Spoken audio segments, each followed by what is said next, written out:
L'IRM utilise un champ magnétique puissant et des ondes radiofréquences pour produire des images du corps. Cette technique est sans effet nocif si les contre-indications sont respectées.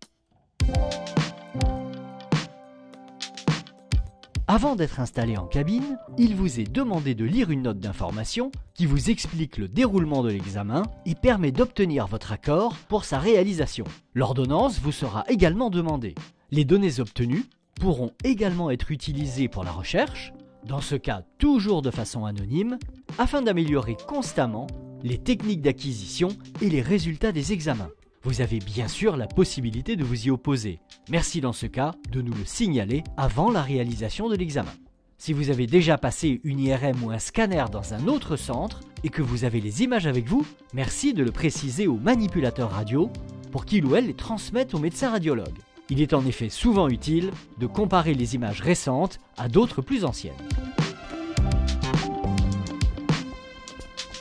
En raison de l'utilisation d'un champ magnétique intense, il existe des contre-indications à passer un examen IRM. Ces contre-indications sont liées à la présence de matériel métallique non compatible IRM dans le corps.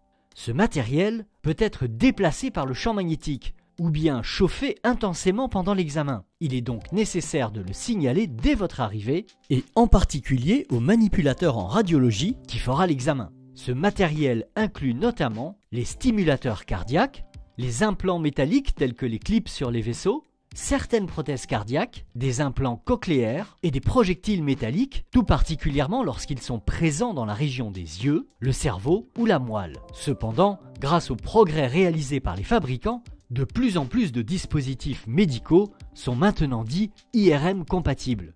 Il reste impératif de les signaler dès la prise du rendez-vous, car des précautions peuvent être nécessaires avant de réaliser l'examen. Les caractéristiques précises du matériel sont à communiquer à l'équipe de radiologie.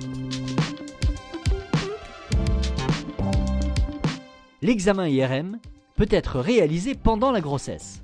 Aucun effet nocif n'a été rapporté à ce jour chez les femmes enceintes. L'IRM est même utilisé pour le diagnostic prénatal. Cependant, par précaution, seuls les examens urgents sont réalisés chez les femmes enceintes. Les examens non urgents sont alors reportés soit après la fin du premier trimestre, soit après la grossesse.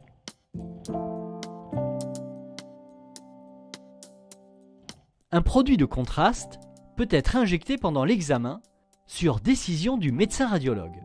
Il est dans l'immense majorité des cas très bien supporté. Parfois, il peut entraîner des réactions désagréables, comme une rougeur au point d'injection ou des nausées passagères. Exceptionnellement, des réactions plus sévères allant jusqu'au choc anaphylactique.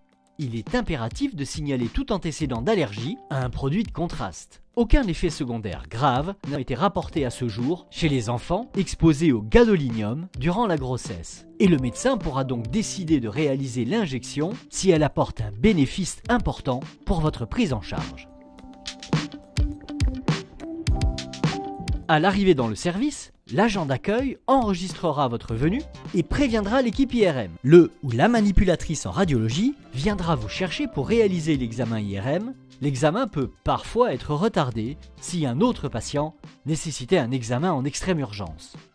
Lors de votre installation en cabine, le ou la manipulatrice en radiologie s'assure que vous n'avez pas envie d'aller aux toilettes et que vous n'avez pas de contre-indication à passer cet examen.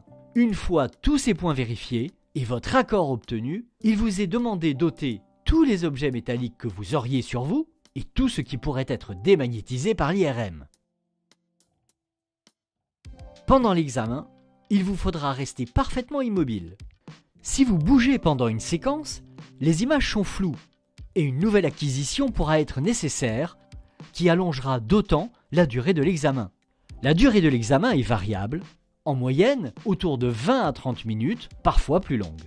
L'IRM est un examen très bruyant. Il vous faudra donc utiliser des bouchons d'oreille ou un casque anti-bruit, ou les deux. Les bouchons et les casques sont fournis par le service de radiologie. Des périodes de silence et de bruit alterneront. Lorsque vous entendez du bruit, les images sont en train d'être acquises. Pendant l'acquisition des images, le bruit est intense et ne permet pas de vous entendre. Vous pourrez communiquer à tout moment avec l'équipe de radiologie qui vous surveille en permanence. Une poire d'appel vous sera donnée pour signaler tout événement indésirable. Si vous êtes claustrophobe, il faudra le signaler au médecin qui prescrit l'examen pour qu'il ou elle puisse éventuellement vous prescrire un calmant. Ce médicament ne sera pas fourni par le service de radiologie. Les appareils IRM sont actuellement bien plus conviviaux que les premiers modèles. Le tunnel de l'IRM est large et l'examen peut le plus souvent être réalisé chez des patients claustrophobes, même sans prémédication.